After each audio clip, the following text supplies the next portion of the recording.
Hey everyone, I'm Luke. Welcome back to some more Dusk Till Dawn opening. Onto our second box of the case. I think we did alright in the first box, right? The widespread destruction, I don't know if they've fallen too much in price, but I think that probably gets us over the line in terms of the box recouping its value.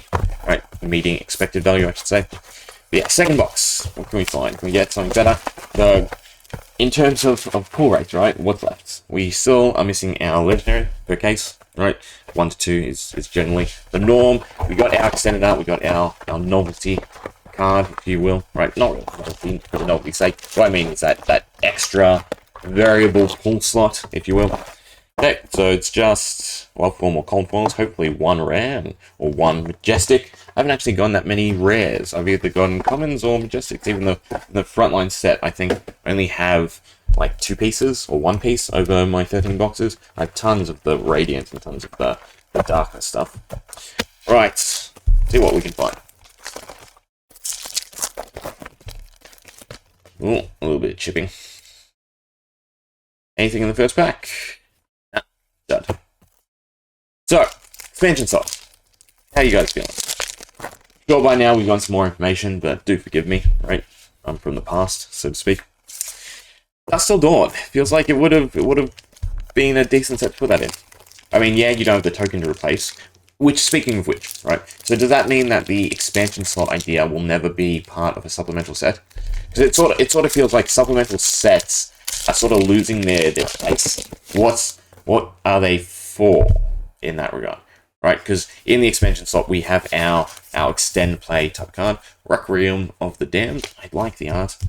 That's actually one of the playmats I wouldn't mind trying to find copy of. Usually I don't go for playmats, not big on playmats. All right, but yeah, I do like that art.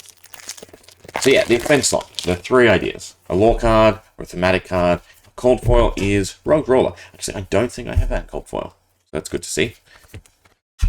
Yeah, expansion slots, lore, or a themed card, if you will. Curious to see if that's going to be playable, because again, if it was playable, right, why would it be separated from the second card choice, card pool, right, which is a card to expand tournament play. And then, of course, we have our reprint slot. So, Dusk Till Dawn, right, had this list item, or expansion slot. I mean, okay, so the term, expansion slot, right, it really fits, obviously, it being in a mech set. So in terms of marketing, that's like an added bonus, a cherry on top, if you will. But Dusk Till Dawn, having the ability to find those cards to sort of just up, again, the power level of the chase, because it seems like this set needed to be heavily chased, and it was, right, at the beginning. But it's definitely died down.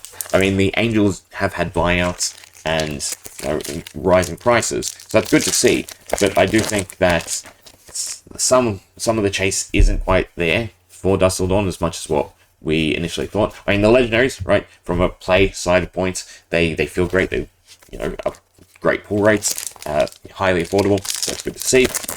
But yeah, just something else to tide you over. Rainbow foil though. Still pretty. There's our legendary, we'll assume. Right, our Diadic Carapace. Hopefully we get 2, right? Because you do have the opportunity to get 2 in a box. But you never know, we might find something else. Again, we got the extended art, so I don't think we'll find an angel, just going off of pull rates. But you never know. Alright, could be a stacked box. I'll take it. I guess I'm splitting them up this time. But yeah, for Dusk Till Dawn to introduce that list slot, right? Just as a... Well, to be honest, in all honesty, it could have just replaced a common card. That would have been completely fine. Or, for supplemental sets to have access to that spot is an interesting thought. Because again, it does feel like, supplemental sets are losing value. Right? What's the point of a supplemental set other than just being, short printed, so to speak, in terms of the cards? No. Sorry, I'm mincing my words because obviously there are various uses for X word. So when I say short printed, I mean per pack, you get 10 cards instead of 15, right? So all that a supplemental set serves, for instance, Dusk Till Dawn, is a cheaper production value for Legend Story Studios, right? We don't get the benefit of drafting, so that's a minus to us as purchasers. We get less cards, so I guess it's sort of a minus, right? we don't really care for the commons. So it's sort of just a way to recoup in the downtime between sets, right? Because again, they still put the same amount of effort, right? We don't get a reduced card pool. We still see the same amount of card design going to it. So, right, in terms of research and development, it's probably similar pacing, right? They might try to churn out faster because they don't have to worry about balancing drafting or anything like that.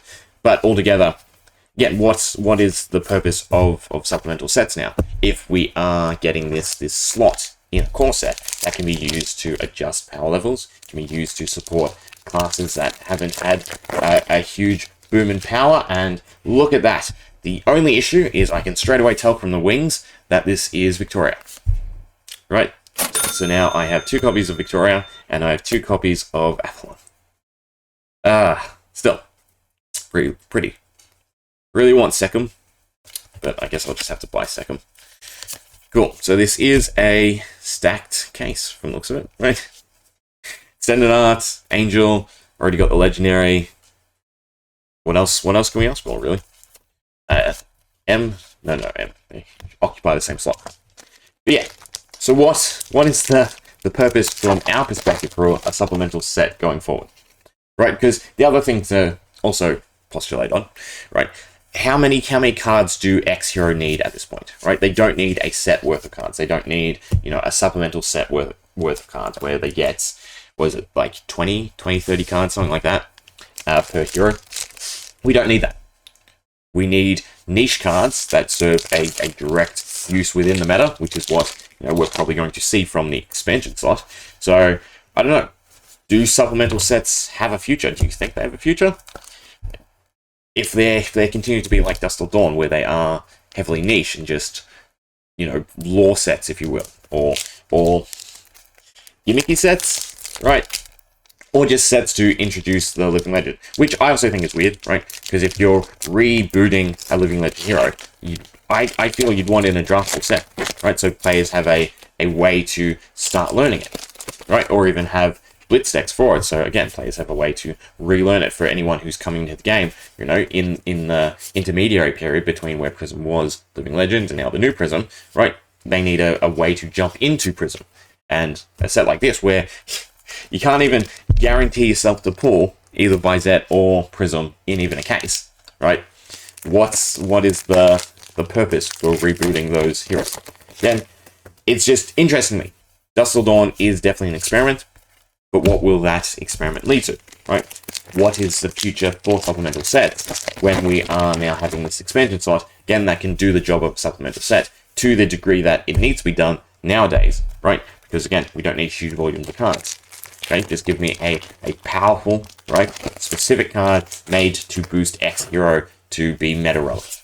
Right? That's what would keep my interest.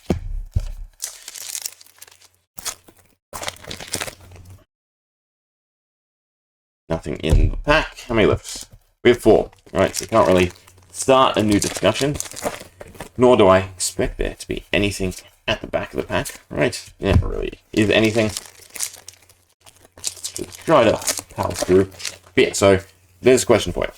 What is your hope for the future of supplemental sets? Right? You want them to go back to supporting 100% of play, right? To be relevant to everyone, to make up for the fact that they're not draftable, or do you want to see them become, lore-heavy themed sets like Dusk Till Dawn?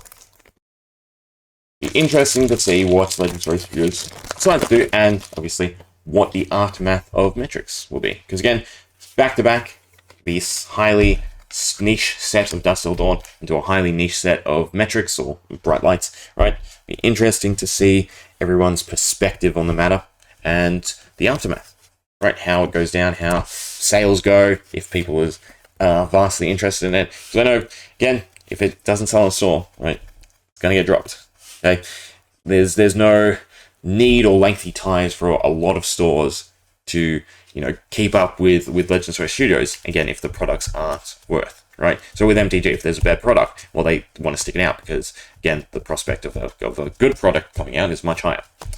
Yeah, it'd be interesting, right? I don't want to see things sort of collapse and 1 step forward, 2 steps back, like Monarch or anything like that, in terms of stores, right? Again, from the Australian perspective, right? From seeing a lot of stores just give up on it. Anyway, well, yeah, we'll do the cards. Almost forgot. So, definitely went green on this box. Victoria, Dyadic Caprice, Rugged Roller, our Herald. We got 2 rights. Yeah, Herald of Protection, Herald of Tenacity. Then Majestics. Did we get a foil?